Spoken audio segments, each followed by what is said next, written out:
The Citadel Code, the philosophy of the medieval knight and noble.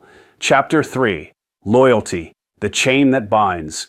Loyalty formed the iron chain that bound the medieval knight and noble to his lord, his comrades, and the feudal order that sustained the realm.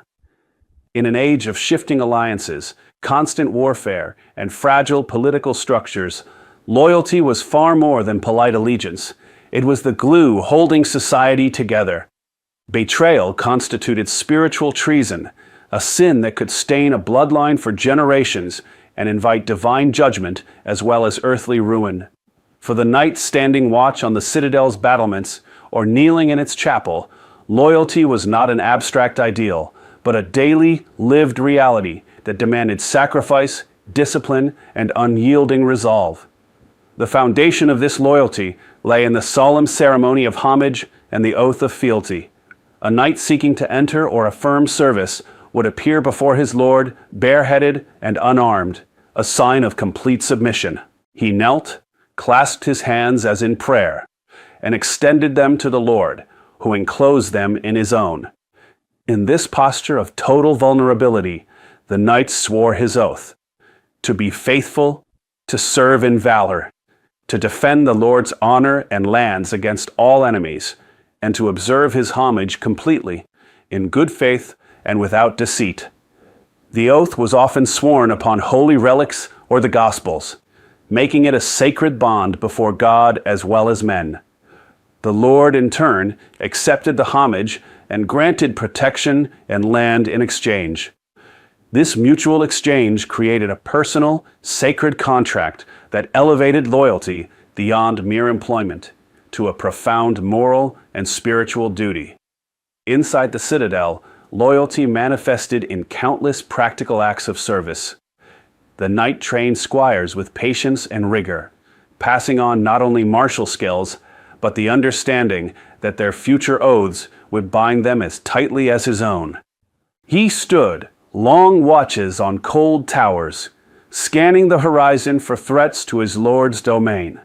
He offered honest counsel in the great hall, even when it risked displeasure, because true loyalty included speaking truth for the good of the whole. He maintained weapons, horses, and stores, ensuring the garrison remained ready. These routine duties reinforced the chain. Every repaired wall, every drilled formation, and every shared meal strengthened the collective fidelity that made the citadel a fortress in more than stone alone. Feudal hierarchy mirrored divine order in the knight's mind. God ruled the heavens, kings ruled by divine right, lords governed their domains under the king, and knights executed justice and defense on the ground. Each rank had its appointed role. When every level fulfilled its duty faithfully, the realm endured storms of invasion, rebellion, and famine.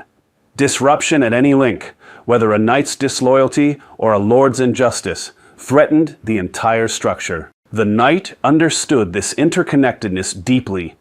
His personal ambition had to yield before sworn duty, for only through collective fidelity could orders survive the tempests of war and intrigue. Loyalty proved its worth most dramatically in battle. When enemy forces advanced, loyalty transformed scattered individuals into an unbreakable line. Comrades fought shoulder to shoulder, trusting that none would flee or break formation. The knight charged not for personal glory, but because retreat would betray his lord and the men beside him. In the press of combat, this bond turned fear into resolve. Even when wounded or outnumbered, loyalty kept men standing, where self-preservation might have prompted flight. Historical accounts from the period show how such cohesion often decided the outcome when discipline held against superior numbers or surprise attacks. The reciprocal nature of loyalty gave the system strength. The knight expected justice and protection from his lord in return for his service. A lord who failed to shield his vassals or reward faithful service risked losing their allegiance. In practice, this reciprocity encouraged responsible lordship while binding knights to honorable conduct. Protection flowed downward as well. The knight extended defense to the peasants and villagers under his lord's banner, seeing their safety as part of his sworn duty. In this way, loyalty created a web of mutual obligation that stabilized feudal society. Nowhere was the cost and glory of loyalty more evident than in the life of William Marshal, widely regarded as one of the greatest knights of the Middle Ages. Marshal served 5 English kings: Henry the Young King, Henry II, Richard I, John, and Henry III, with remarkable consistency across turbulent decades. When Henry II faced rebellion from his own sons, including the future Richard the Lionheart, Marshal remained loyal to the aging king until the end. In one famous incident during the conflict, Marshal even unhorsed Richard in battle, but spared his life, refusing to kill an unarmed opponent. Richard later forgave him and valued Marshal's steadfastness more highly than those who had switched sides. Marshal continued this pattern under Richard, governing England faithfully while the king crusaded in the Holy Land. Even during the difficult reign of King John and the baronial conflicts leading to Magna Carta, Marshal stayed loyal, ultimately serving as regent for the young Henry III. His life demonstrated that true loyalty navigated complex politics without descending into blind obedience or easy betrayal. It required wisdom, courage, and an unshakable commitment to sworn oaths. Literary traditions reinforce these ideals. In the Song of Roland, one of the most influential chansons de geste, Roland embodies fierce loyalty to Charlemagne. Despite overwhelming odds at Roncevaux-Pass, Roland and his companions refused to call for aid out of pride at first, but their ultimate sacrifice stems from unwavering devotion to lord and comrades.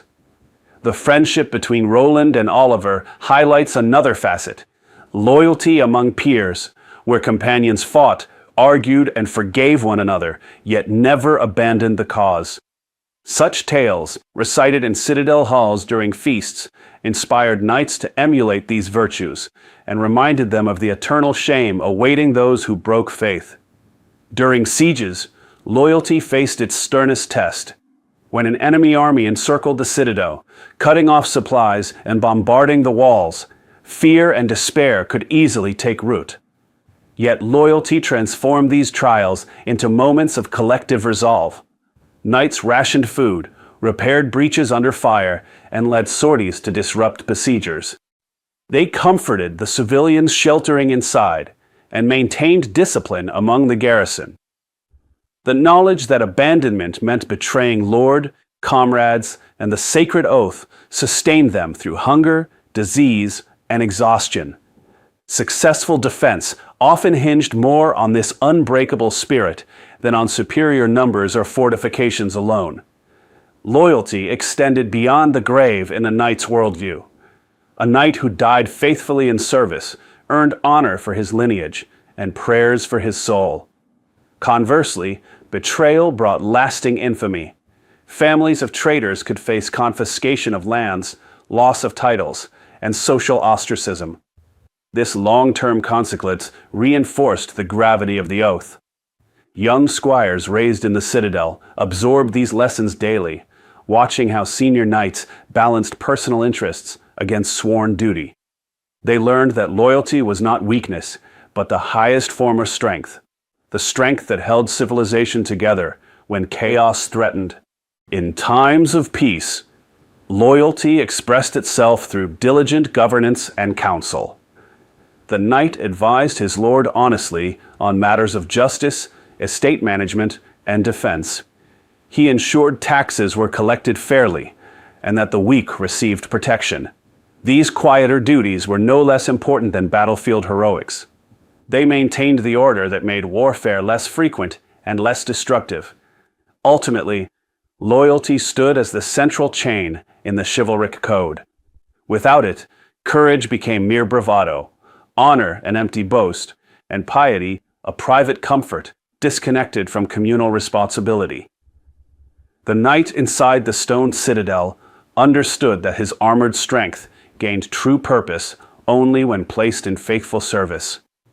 Through loyalty, personal ambition submitted to a greater good. Individual warriors formed cohesive forces, and the feudal realm endured across generations of war and uncertainty.